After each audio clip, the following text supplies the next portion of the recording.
আসসালামু আলাইকুম, সবাইকে স্বাগত জানাচ্ছি বিডি ভিউজের সাপ্তাহিক আয়োজন অ্যারাউন্ড দ্য ওয়ার্ল্ডে। আপনাদের সঙ্গে আছি আমি সুরভি দিবা।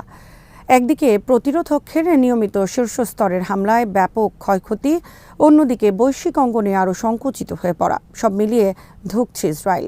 রোজকার ঘরোয়া আন্দোলনে হিমশিম অবস্থা ইহুদিবাদী প্রধানমন্ত্রী নেতানিয়াহুর। ইসরায়েলি বিশ্লেষকরাই অকপটে বলছেন গাজার পরাজয় অবশ্যম্ভাবী, কারণ 2 বছরের যুদ্ধে প্রমাণিত হয়েছে হামাসকে দুর্বল করা সম্ভব নয়।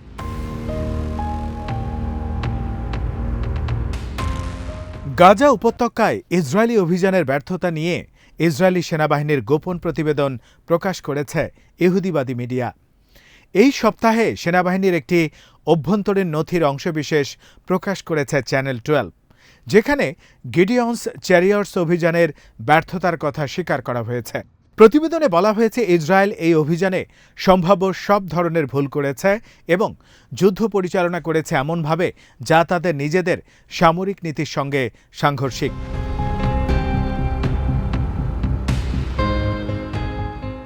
নথিতে বলা হয় অভিযানটি তার মূল লক্ষ্য অর্জনে ব্যর্থ হয়েছে। হামাসকে সামরিক বা রাজনৈতিকভাবে পরাজিত করা যায়নি। আলোচনার মাধ্যমে হোক কিংবা সামরিক অভিযানের মাধ্যমে বন্দী ইসরায়েলিদের মুক্ত করা সম্ভব হয়নি। এতে উল্লেখ করা হয় অভিযানে কৌশলগত বিশৃঙ্খলা ছিল, নির্ণায়ক বিজয়ের পরিবর্তে অতিরিক্ত বল প্রয়োগের নীতির উপর জোর দেয়া হয়েছে।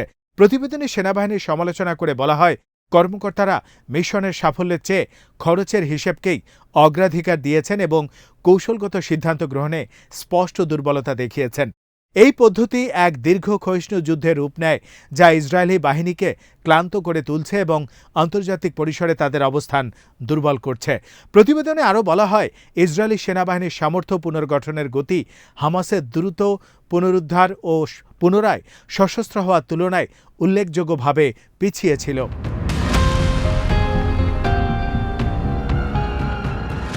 স্থল অভিযানগুলো চলমান রকেট হামলা প্রতিরোধে কার্যকর হয়নি।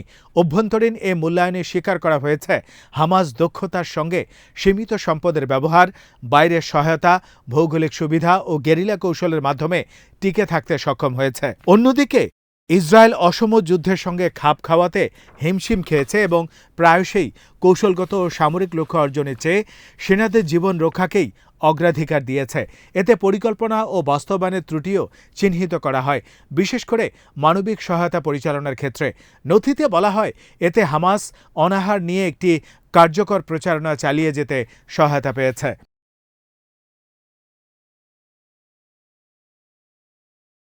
ইসরায়েলি সম্প্রচার মাধ্যম চ্যানেল 12-এর রাজনৈতিক বিশ্লেষক আমিদ সেগাল বলেন, এ অভ্যন্তরীণ মূল্যায়ন Israeli chief of staff Eyal জামিরের সাম্প্রতিক বক্তব্যের সঙ্গে স্পষ্ট সাংঘর্ষিক। জামির সম্প্রতি দাবি করেছেন গিডিয়ন্স চ্যারিয়টস তাদের লক্ষ্য পূরণ করেছে। এ অনুসন্ধান ইসরায়েলের ভবিষ্যৎ পরিকল্পনায় নেতিবাচক প্রভাব ফেলবে বলে মনে করছেন কিছু কর্মকর্তা। অবসরপ্রাপ্ত সেনা ও রিজার্ভ সদস্যরা সতর্ক করেছেন একই কৌশল নিয়ে নতুন পর্বে গিডিয়ন্স চ্যারিয়টস বি নামে গাজা সিটিতে যে অভিযান চালানো হচ্ছে তাতে পুরনো ভুলগুলো আবার ঘটবে। তারা বলেছেন একই কাজ বারবার করে ভিন্ন ফলাফলের আশা করা বোকামি ছাড়া আর কিছুই নয়।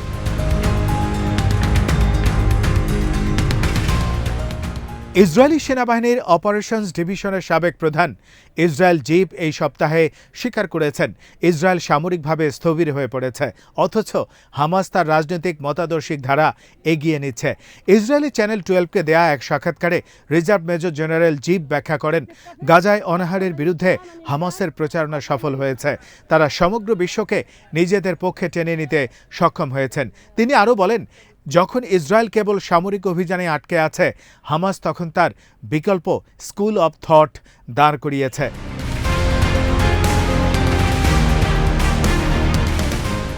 জিপ জানান যুদ্ধবিরতির প্রস্তাবে হামাস যে প্রতিক্রিয়া প্রধানমন্ত্রী বেঞ্জামিন নেতানিয়াহুর হাতে তুলে দিয়েছে তা এতটাই কার্যকর যে নেতানিয়াহু পুরোপুরি হতবাক হয়ে পড়েন। তিনি নির্বাক হয়ে পড়েন এবং পাল্টা কিছুই বলতে পারেননি। এখন চুক্তি ভেস্তে গেলে হামাসকে দায়ী করার জন্য তার হাতে কোনো যুক্তি নেই।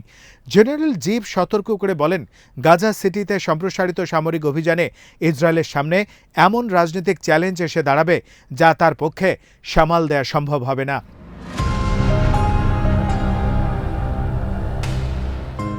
ইসরায়েলের যখন বিপর্যস্ত অবস্থা তখন অভিযানকে আরও শানিত করেছেন ফিলিস্তিনি প্রতিরোধ যোদ্ধারা। এই সপ্তাহে পরিচালিত বেশ কিছু শীর্ষ স্তরের হামলায় কয়েকজন ইসরায়েলি সেনা নিহত হয়েছে, ধ্বংস হয়েছে বেশ কিছু যুদ্ধযান। ইসরায়েলি তথ্য বলছে যুদ্ধ শুরুর পর থেকে নিহত ইসরায়েলি সেনার সংখ্যা বেড়ে 900-তে দাঁড়িয়েছে। অবশ্য প্রতিরোধ যোদ্ধাদের তথ্য মতে এর আসল সংখ্যা বহুগুণ বেশি। জনরোষ থেকে বাঁচতে এবং সেনাদের মনোবল ধরে রাখার চেষ্টায় নিহত সেনাদের সংখ্যা গোপন করছে ইসরায়েলি সরকার। যুদ্ধে প্রাণহানির তথ্য প্রকাশের ক্ষেত্রে সংবাদ মাধ্যমগুলোর উপর কঠোর বিধিনিষেধ আরোপ করা হয়েছে।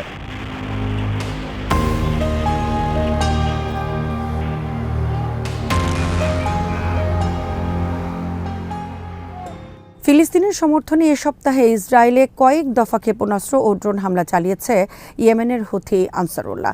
ব্যাপক পশ্চিমা নজরদারির মধ্যেও লোহিত সাগরে দুটি ইসরায়েল সংশ্লিষ্ট জাহাজকে সরাসরি আঘাত হেনেছেন তারা।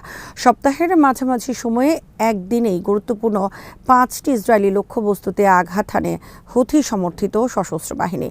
লক্ষ্যবস্তুগুলোর মধ্যে ছিল তেল আবিবে অবস্থিত জেনারেল স্টাফ ভবন, হাদেরা বিদ্যুৎ কেন্দ্র, বেন গুরিয়ন বিমানবন্দর, আসকালান বন্দর ও MSC-AB নামের একটি জাহাজ। এ সপ্তাহে মার্কিন হামলায় হুথিদের কয়েকজন শীর্ষস্থানীয় নেতা নিহত হয়েছেন। তবে এর জবাবে অকল্পনীয় হামলার জন্য ইসরায়েলকে অপেক্ষা করতে বলেছেন হুথি নেতারা। তারা বলেছেন শাহাদাতের মাধ্যমে আন্দোলন দুর্বল হয় না, বরং দ্বিগুণ গতি লাভ করে।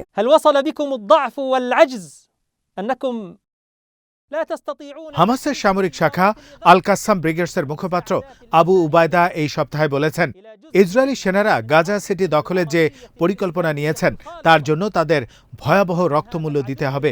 এতে আরও বেশি সেনা বন্দী হওয়ার সম্ভাবনা বেড়ে যাবে। টেলিগ্রামে দেয়া এক বার্তায় আবু উবায়দা সতর্ক করে বলেন, গাজা সিটি দখলের এই পরিকল্পনা রাজনৈতিক ও সামরিক উভয় দিক থেকেই ইসরায়েলের জন্য ভয়াবহ পরিণতি বয়ে আনবে।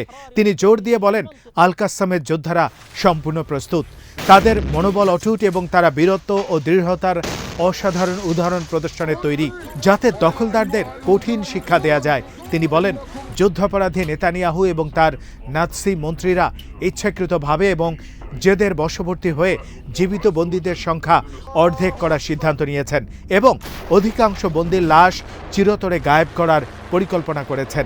এর পূর্ণ দায়ভার ইসরায়েলি সেনাবাহিনী এবং তাদের সন্ত্রাসী সরকারকে বহন করতে হবে।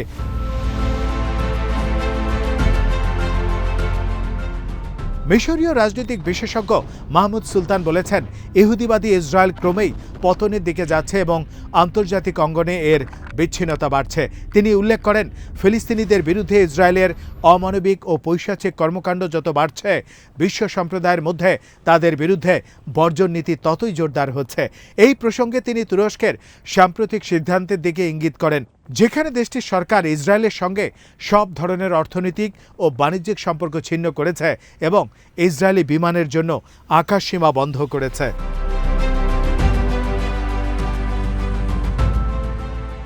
ইসরায়েলি গণমাধ্যম ক্যালকালিস্ট এই সপ্তাহে ইহুদিবাদী সূত্রগুলোর বরাতে বলেছে, গাজায় মানবিক সংকট বৃদ্ধির পর থেকে আন্তর্জাতিক ব্যবসায়িক সহযোগিতা কমে গেছে, চুক্তি বাতিল হয়েছে এবং বহু প্রতিষ্ঠান ইসরায়েলের সঙ্গে যোগাযোগ বন্ধ করে দিয়েছে।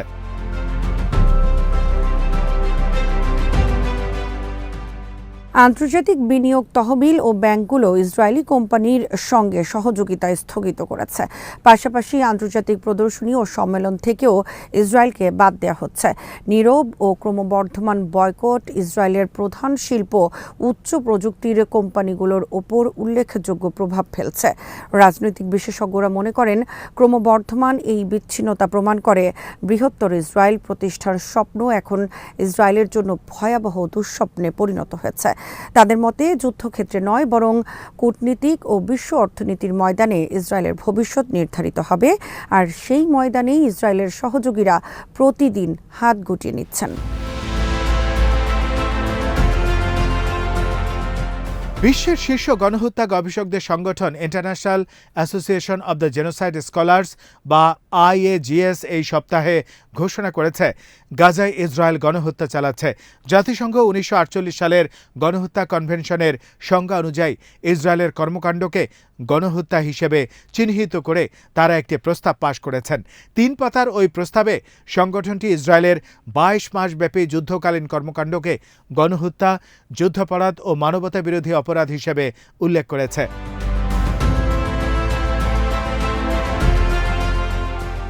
ফিলিস্তিনকে রাষ্ট্র হিসেবে স্বীকৃতি দেবে বেলজিয়াম।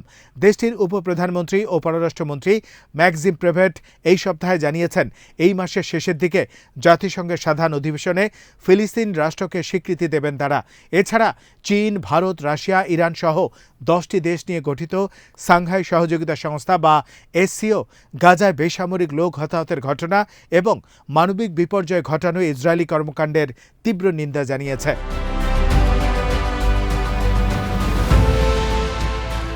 গাজার উপর ইসরায়েলের অবৈধ অবরোধ ভাঙার লক্ষ্যে স্পেনের বার্সেলোনা বন্দর নগরী থেকে যাত্রা করেছে গ্লোবাল সমুদ ফ্লোটিলা। সপ্তাহের শুরুর দিকে নৌবহরটি যাত্রা শুরু করে।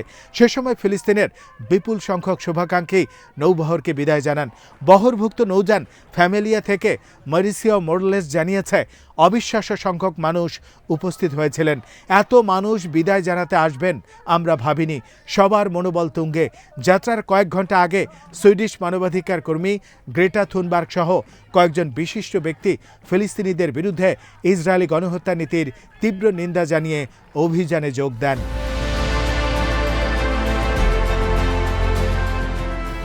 প্রতিরোধ হামলার তীব্রতা এবং বৈশ্বিক প্রতিবাদের মুখে ইসরায়েলের অবস্থা এখন ত্রাহি ত্রাহি। আধুনিক মারণাস্ত্রের ব্যবহার এবং অনাহারের নির্লজ্জ কৌশল নিয়ে গাজার বেসামরিক লোকজনের উপর বর্বরতা চালালেও ভেতরে ভেতরে ক্ষয়ে পড়ছে ইসরায়েলি সত্তা। ক্ষয়িষ্ণু ইসরায়েলের নিশ্চিহ্ন হওয়ার অপেক্ষায় বিশ্বের মুক্তিকামী মানবতাবাদী বিশ্ব।